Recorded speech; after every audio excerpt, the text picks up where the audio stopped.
말씀도 로마서 9장 이야기죠. 9장이 어제 본문과 오늘 본문 저희는 두 번 나눠서 하지만 하나로 연결된 것이죠. 어제 본문의 강조점은 하나님이 야곱은 사랑하시고 에서를 미워했다 하는 그 말씀이 나오죠. 이 말을 들을 때 어떤 생각을 갖게 되냐면 하나님이 한쪽은 사랑하고 한쪽은 미워한다. 그러면 공정하지 않다, 공평하지 않다 하는 말을 생각할 수 있습니다. 또 뒤에 보면 모세와 바로에 대한 이야기가 나오는데 하나님은 모세를 긍휼히 여기시고 모세에 대해서는 하나님이 그렇게 여기시지만 바로에 대해서는 그렇지 않다라는 것을 보고 하나님은 크신 하나님인데 누구는 좋아하고 누구는 싫어한다. 뭐 이렇게 얘기하면 공평하지 않다라는 생각을 합니다. 우리가 성경을 보면 하나님이 우리가 생각하는 기준으로 공평함을 생각하면 그렇지 않은 경우가 참 많죠. 예를 들면 신약 성경에서 5달란트 비유, 3달란트, 1달란트 준 것이 있죠. 사람에게 종에게 똑같이 줘야지 어떤 종에게는 5달란트를 주고 어떤 달란트는 뭐 2달란트 주고 어떤 사람에게는 1달란트 준다. 그거는 왜 그렇게 주실까? 똑같이 줘야지. 뭐 그런 생각을 할 수 있잖아요. 또한 뭐 그런 주는 것은 그렇다 하더라도 일을 시키는데 어떤 사람은 아침부터 일을 합니다. 그리고 어떤 사람은 이제 1시간 남겨놓고 끝날 무렵에 일을 했어요. 근데 임금을 줄 때 또 이렇게 그 시간을 많이 한 사람은 많이 주고 1시간 일한 사람은 조금 줄 줄 알았는데 돈을 이게 똑같이 준 거예요. 그러니까 하루 종일 일한 사람이 공평하지 않다. 그렇죠? 그러니까 액수로만 따지면 공평해 보이는데 시간으로 공평하지 않잖아요. 그러니까 이런 차원에서 보면 하나님은 공평하신 하나님, 그 복음성가에 가서 나오잖아요. 근데 실제로 보면 공평하지 않다 하는 그런 생각을 할 수 있단 말이죠. 그래서 사도 바울은 사람들이 그렇게 생각하는 것을 가상으로 이렇게 머리에 두고 이 로마서를 기록하고 있는 겁니다. 그래서 오늘 본문 시작은 이렇게 됩니다. 19절. 혹 내가 내게 말하기를 그러면 하나님이 어찌하여 허물하시느냐 누가 그 뜻을 대적하느냐 하리니. 이 이야기는 뭐냐면 하나님이 본인 마음대로 모든 것을 다 하신다면 책임은 누구에게 있느냐? 하나님에게 있다 이거죠. 하나님이 모든 것을 다 결정하고 하나님 마음대로 한다면 그러면 인간에게는 책임이 없고 하나님께 있지 않느냐 하는 거죠. 이 이야기는 조금 전에 이야기한 것처럼 하나님은 우리가 생각할 때 공평하지 않으시니까 그 공평하지 않는 모든 책임은 하나님께 있다라고 생각을 하는 겁니다. 그런데 이 이야기의 흐름의 문맥은 뭐냐면 그렇게 생각하는 것은 사람들이 하나님과 인간에 대하여 무지하기 때문에 그렇다는 거죠. 하나님과 인간에 대해서 무지하다. 그 무지한 것이 뭐냐? 굉장히 중요한 이야기를 하는데 그 중요한 이야기가 20절입니다. 이 사람아 내가 누구에게 감히 하나님께 반문하느냐? 지음을 받은 물건이 지은 자에게 어찌 나를 이같이 만들었느냐 말하겠느냐. 자, 여기 굉장히 중요합니다. 이게 그냥 지나칠 수 있어요. 하나님을 뭐라고 이야기하죠? 창조주, 만드시니, 그죠? 창조주입니다. 인간은 뭐예요? 하나님으로부터 창조된 존재니까 우리가 흔히 쓰는 말로 피조물이죠. 그러니까 창조주와 피조물, 하나님과 우리의 관계는 하나님은 창조주시고 우리는 피조물이다. 이거 너무 잘 알고 있는 이야기죠. 근데 신앙의 왜곡과 신앙의 그릇된 어프로치는 사실은 이것에 대한 왜곡 때문에 그런 겁니다. 우리가 실제로 이론적으로는 하나님은 창조주, 우리는 피조물이라고 생각하지만 대다수의 경우, 대부분의 경우 이것을 인정하지 않을 때가 많아요. 그러니까 인간이 피조물인데 인간이 마치 창조주인 것처럼 생각한단 말이죠. 그러니까 모든 불만과 모든 논리의 문제점을 지적하는 것은 바로 이것을 왜곡하기 때문에 그럽니다. 하지만 분명해요. 하나님은 창조주, 하나님은 창조주, 인간은 피조물, 인간은 피조물에 대한 인식이 바로 되었으면 그것이 신앙의 바른 자세고 모든 사고와 논리와 신앙적인 그런 모든 것이 이것이 바로 되면 되는 겁니다. 하나님은 창조주, 우리는 피조물이다 하는 거죠. 그러면 하나님은 옆에 잠깐 두시고 인간과 인간 관계는 뭐예요? 피조물과 피조물의 관계죠. 피조물과 피조물의 특징은 뭐예요? 불완전하다는 거예요. 불완전하다. 그러니까 불완전한 세계 가운데 이루어지는 세계, 이 세상, 이것은 그 완벽함이라는 것이 없죠. 완전함이라는 것이 없죠. 그렇기 때문에 인간에게는 어떤 특정한 사람의 완전함을 주장하는 것은 통하지가 않아요. 그러니까 인간 독재라는 것이 있으면 그것은 불공평한 겁니다. 불공평해요. 그래서는 안 돼요. 그래서 다수의 의견을 존중할 때가 있고 그리고 어떻게든지 좋은 방안을 마련해요. 무슨 일을 할 때 보면 장단점이 있으면 장점을 살리고 최대한 단점을 살리는 것이 인간 세계에서 이루어지는 일들입니다. 왜? 불완전하기 때문에. 우리의 제도도 불완전하고 인간도 불완전하고 그래요. 왜? 인간은 피조물이기 때문에. 그러니까 인간 관계 속에서 이루어지는 현상, 이런 모든 것을 하나님이 하시는 것과 비추어서 그런 논리로 접근하면 안 돼요. 예를 들면 이런 겁니다. 인간 독재하면 돼요? 안 돼요? 안 되잖아요. 하지만 하나님은 독재하면 돼요? 안 돼요? 독재하셔야만 되는 거예요. 왜냐하면 완전하시니까. 불완전하면 그러면 안 돼요. 왜? 거기에는 모순이 많기 때문에. 그러니까 독재가 안 되는 겁니다. 하지만 하나님이 완전하시니까 독재를 하셔야죠. 독재를 안 하시면 이상한 거죠. 그렇잖아요? 완전하시니까. 그러니까 그런 관계 속에서 우리가 맺어진 거예요. 그러니까 하나님은 창조주, 우리는 피조물, 또 피조물과 피조물의 관계, 이것에 대한 분명한 이해가 있어요. 그러면 그런 관계 속에서 공정함과 공평에 대한 인식이 달라질 수가 있죠. 근데 그런 인식이 없으니까 자꾸만 그릇된 논리를 가지고 이야기하는 겁니다. 그러니까 하나님이 야곱을 사랑하시고 에서를 미워하셨다. 이 말이 이해가 안 되는 것은 바로 창조주와 피조물의 관계에 대해서 오해를 하기 때문에 그렇습니다. 그래서 오늘 본문은 그 이야기를 뭐라고 비유로 얘기하냐면 하나님을 뭐로 비유해요? 토기장이. 우리는 뭐예요? 토기. 그렇죠? 토기라고 비유하고 있죠. 24절 보면 이 그릇은 우리니 그러죠. 이 그릇. 그러니까 토기 만들어진 그 토기는 누구예요? 우리예요. 인간 피조물. 근데 하나님은 토기장이에요. 토기장이가 이제 그 그릇을 만듭니다. 근데 그릇을 만들 때 귀한 그릇을 만들고 천한 그릇을 만든다 그래요. 근데 귀한 그릇과 천한 그릇이라고 평하는 그 기준을 누가 정한 거예요? 사람이. 그러니까 사람이 볼 때 천한 것이고 사람이 볼 때 귀한 거예요. 그러니까 우리는 금이 귀합니까? 양은이 귀합니까? 금과 양은이 있어요. 그럼 어느 게 귀해요? 금이 왜 귀해요? 일단 비싸잖아요.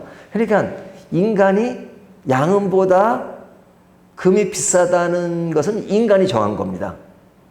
뭐 금이 변하지 않고 그래서 그러지만 사실은 인간이 그 금을 귀하게 여기는 것은 금이 일단은 귀한 것은 그것을 만들어내는 것이 그렇게 대량으로 만들 수 있는 게 아니에요. 그러니까 우리 김 목사님은 이제 꽃 심는 거 좋아하시는데 식물에 보면 이렇게 키우기가 힘든 나무나 꽃이 비싸요? 아니면 막 번식이 잘 되고 막 그런 키우기 쉬워 누구나 키울 수 있는 게 비싸요? 당연히 키우기 힘든 것이 비싸요. 왜? 그것이 만들어지기 쉽지 않으니까. 그러니까 그건 더 전문성을 요구하잖아요. 그러니까 그러한 기준에서 인간이 비싸다 그래요. 하지만 물 같은 경우는 거의 뭐 공짜 수준이잖아요. 하지만 저 옛날에 어렸을 때 소풍 가면요. 그때는 어려울 때잖아요. 뭐 60년대, 70년대 당시에 소풍 가면 그런 시설이 안 될 때인데 물이 귀하고 학생들이 물이 귀하니까요. 그때 그 소풍 간사에 물 떠가지고 누가 와가지고 물을 파는데 엄청 비싸게 팔아요. 그러니까 평상시에는 물을 공짜인데 거기서 막 물을 한 컵에 막 엄청 비싸게 받아요. 그래도 사 먹는단 말이죠. 왜요? 귀하니까.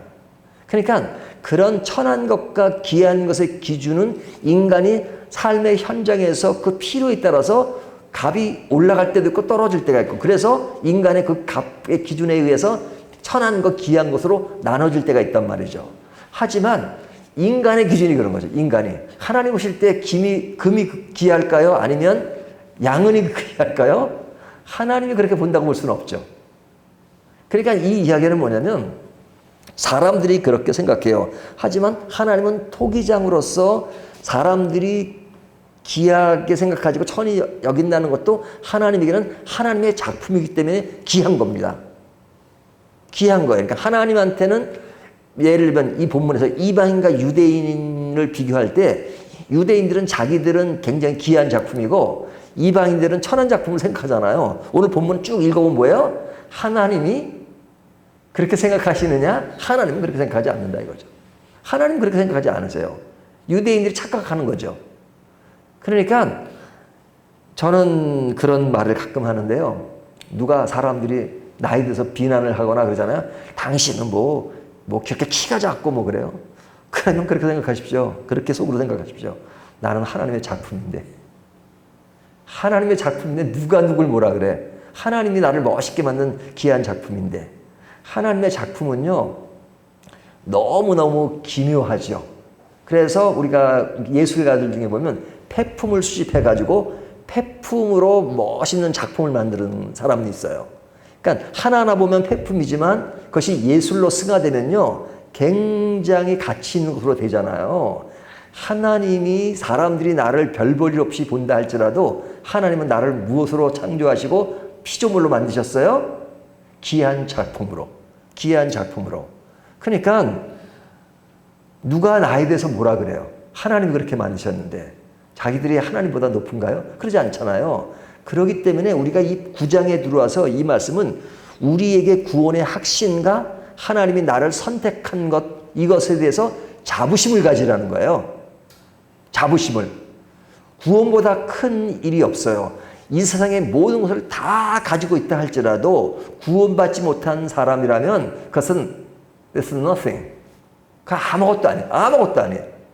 하지만 내가 다른 것은 없어도 하나님의 자녀로서 선택된 구원받은 백성이라면 그것처럼 귀한 것이 없죠.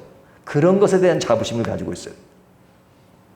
그러니까 오늘 우리들이 주는 이야기는 뭐냐면 하나님이 그렇게 하신 분이다. 그러니까 하나님이 그렇게 하신 것은 자부심을 가져야 된다. 이스라엘 백성들이 독선적인 그런 태도를 갖는 것은 하나님의 그런 마음을 모르기 때문에 그래요. 그 말을 25절과 26절에 하는 겁니다. 그리고 중요한 말을 하셨어요. 27절을 보면요. 또 이사야가 이스라엘에 관하여 외치되 이스라엘 자손의 수가 비록 바다의 모래 같을지라도 남은 자만 구원을 받으리니. 여기 남은 자라는 말은요. 우리가 그냥 쉬운 말로 이렇게 지나갈 수 있지만 남은 자라는 말을 가지고 박사학위를 받은 사람이 엄청 많아요. 남은 자의 구원. 그렇죠? 그러니까 하나님의 구원은 이스라엘 백성들을 통해서 이렇게 모든 사건을 진행하는 구약의 역사가 있잖아요. 그 구원의 역사가 이스라엘을 중심으로 설명이 되고 있지만 그 사람들이 구원받는 게 아니에요. 이스라엘 백성이면 무조건 구원받는 게 아니에요. 이스라엘 백성은 무조건 선택된 것이 아니에요. 그 중에서 남은 자가 있다. 남은 자가 있다. 그 남은 자의 핵심이 오늘날은 뭐냐면 교회라고 설명해요. 그러니까 영적 이스라엘은 교회예요. 교회라고 하는 것은 우리가 눈에 보이는 가시적인 교회를 말하는 것이 아니라 눈에 보이지 않는 교회. 그 눈에 보이지 않는 교회는 뭐예요? 하나님이 실제로 선택과 약속하신 성도, 과거의 성도든지 미래의 성도든지 현재 모든 것을 포함해서 하나님의 진짜 백성. 교회 나온다고 다 신자는 아니잖아요. 교회 안에서도 전도가 필요해요. 왜? 교회는 나오지만 예수 안 믿는 사람도 있거든요. 그러니까 예수 믿는 모든 사람들의 모임을 교회라 그래요. 그걸 무기적인 교회. 예? 그러니까 그게 진짜 교회인 거죠. 그러나 이 가시적인 교회가 또 굉장히 중요하죠. 그러니까 그런 보이지 않는 교회 안에 눈에 보이는 교회가 있는 것이죠. 그러니까 그런 교회의 모습을 남은 자라 그래요. 그러니까 하나님은 남은 자를 통해서 구원을 이루신 겁니다. 그러니까 그런 하나님의 절대 주권과 창조주로서 그런 것이기 때문에 하나님은 불공평한 게 아니에요. 자, 그러면 이제 불공평하다는 얘기가 왜 나오냐면 선택되지 않은 사람들의 입장에서 볼 때 그렇다면 누구는 선택하고 누구는 선택하지 않으니까 왜 나는 선택받지 못했느냐라는 그런 불공평을 얘기한단 말이죠. 물론 선택받지 않은 사람들은 대부분 이런 데 관심도 없어요. 하지만 이제 논리적으로 사도 바울 설명 때 그렇다는 거예요. 근데 이제 우리들의 전제는 뭐냐면, 자, 모든 사람들이 다 죽어야 돼요. 죽는 상황에 있어요. 근데 죽을 사람들 중에 몇 사람을 살린 것과 다른 사람들은 모든 사람은 다 살아야 되는데 그 중에 몇 사람을 죽인 것과는 차원이 다른 거죠. 우리의 구원이라고 하는 것은 전제가 뭐냐면 죽음이 전제예요. 모든 사람이 죄를 범하였음에 하나님의 영광에 이르지 못한다. 그러니까 모든 사람이 다 심판이 된 겁니다. 죄를 진 인간이니까. 근데 하나님의 선택이라는 것은 다 심판 아래 있어요. 끝났어. 끝났지만 그런 가운데 하나님이 몇 사람을 선택해서 그들을 구원에 이르게 되었다. 그러면 선택되지 못한 사람이 불만을 토로할 수 있어요, 없어요?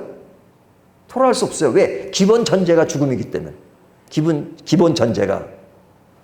모든 사람이 다 살아야 되는 건지 전제인데 그 중에 몇 사람을 죽였다. 그러면 불만을 토로할 수 있어요. 그러니까 구원의 대전제는 뭐냐면 다 죽음 아래 있는 사람들 중에 몇 사람을 구했다. 그것을 남은 자라고 말한다 이거죠. 그러니까 구원의 전제라는 것은 우리가 구원의 반열에 서게 된 것은 이건 다른 게 설명할 수가 없어요. 은혜라는 말이 그 말이에요. 그것은 은혜예요, 은혜. 이제 생물학자들이 그런 얘기 하잖아요. 우리가 이렇게 태어나서 한 인간으로 존재하지만요, 이게 그 정자와 남자가 결합이 돼가지고 한 사람으로 확률이 몇 분의 1이라 그래요? 엄청난 거예요. 예? 그러니까 이게 몇 억분의 1 중에 그것이 하나가 우리 인간으로 태어난 거예요. 그러니까 우리 존재라는 것은 굉장히 큰 선택이죠. 더군다나 구원의 영적인 문제에 있어서 우리가 하나님의 백성으로 선택되었다는 것은 너무너무 가치가 있는 거죠. 귀한 거죠. 그러니까 이러한 것이 우리들에게 주어진 것들, 이것을 하나님의 은혜라 그래요. 그래서 하나님의 은혜라는 것을 강조하기 위해서 로마서 9장이 기록된 것입니다. 이 로마서 9장은요, 무엇에 관한 내용을 핵심으로 다루는 건 두 가지예요. 우리의 구원은 하나님의 은혜다. 두 번째는요, 이런 은혜를 받은 우리들은 우리의 구원이 너무너무 확실하다. 그것을 뭐라 그래요? 구원의 확신. 구원의 확신. 그러니까 구원의 확신이라는 건 다른 게 아니에요.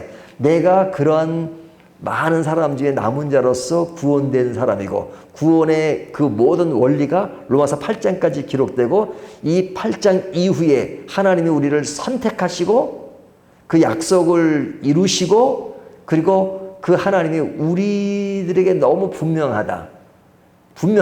하나님과 우리 사이를 누구도 끊을 자가 없다라고 분명히 하신 것. 그러니까 우리들의 그 믿음이라고 하는 것은 바로 그겁니다. 구원의 확신과 하나님의 은혜를 전적으로 믿고 따라가는 것. 그러니까 우리의 삶은 그런 의미에서 그것이 표면화된 것이 뭐예요? 빌립보서 이야기한 것처럼 기쁨인 겁니다. 기쁨. 그래서 그리스도인의 기쁨이라고 하는 것은 그냥 그냥 감성적으로 즐거운 정도를 말하는 것이 아니에요. 우리에게도 여전히 슬픈 일 있고 눈물이 있고 괴로움이 있어요. 하지만 그런 가운데서도 우리가 희망을 되찾고 그러잖아요. 그러니까 사도 바울이 고민을 토로할 때 이러잖아요. 오라 나는 공고한 사람이로다. 누가 이 사망의 몸에서 나를 건져내랴 했지만 바로 이 다음 이어지는 게 뭐예요? 하나님께 감사리로다. 이렇게 나오죠. 그러니까 우리들에게 순간순간 염려와 괴로움과 고통이 있을 수 있어요. 하지만 우리가 금방 그런 상황이 있다 할지라도 금방 하나님께 감사리로다 하고 기쁨으로 승화될 수 있는 것은 뭐예요? 구원의 감격이기 때문에 그래요. 구원의 확신이 있기 때문에, 구원의 은혜가 있기 때문에. 그래서 우리에게 구원의 문제는 가벼운 것이 아니고 신자로서 신앙의 첫 단계에 불과한 것이 아니라 all of them, 모든 것이. 그렇기 때문에 구원의 확신과 구원에 대해서 깊이 생각하고 그 은혜로 살아가는 사람이라면 삶 속에서 이루어지는 것이 너무 우리를 행복하게 만드는 것입니다. 그 행복을 우리 모두가 누리시기 바랍니다. 복음에 대한 확고한 그런 것이 있으면 삶 속에서 이루어지는 그런 것들은요, 힘들죠. 하지만 그런 가운데서 희망을 얻게 돼요. 제가 늘 강조하죠. 하나님이 크게 보이고 우리의 구원이 크게 보이면 우리의 삶의 현장은 작아집니다. 하지만 우리의 삶의 현장이 크게 보이면 하나님이 작아 보여요. 제가 옛날에 이렇게 그 중고등학교 때 골키퍼 하는 걸 좋아해서 축구할 때. 그래서 아주 잘했어요. 예? 그래서 항상 불려다니고 막 그랬어요. 근데 골키퍼를 하면요, 잘 되는 날이 있고 안 되는 날이 있어요. 잘 되는 날은 어떤 날이냐? 볼이 크게 느껴져요. 예? 크게 느껴져요. 그리고 볼이 느리게 느껴져요. 잘 되는 날은. 안 되는 날은요, 볼이 탁구공처럼 작게 느껴져요. 그리고 볼이 그렇게 빠른지 몰라요. 그러니까 잘 되는 애가 안 되는 것의 차이예요. 근데 조금 전에 이야기한 것처럼 하나님이 크게 느껴지고 하나님이 내 인생의 전부면 그 안에서 우리의 살아가는 삶의 현장은요, 고통과 괴로움과 너무 슬픈 일이 많지만 그래 힘들어. 하지만 하나님의 너무 큰 세계 안에서 그것이 작게 느껴지면서 믿음으로 그것을 견디게 되는 겁니다. 근데 반대가 되면요, 막 세상의 것이 나를 너무 지배하고 커버리면 하나님이 모든 것을 하실 수가 없을 것 같아요. 작게 느껴져요.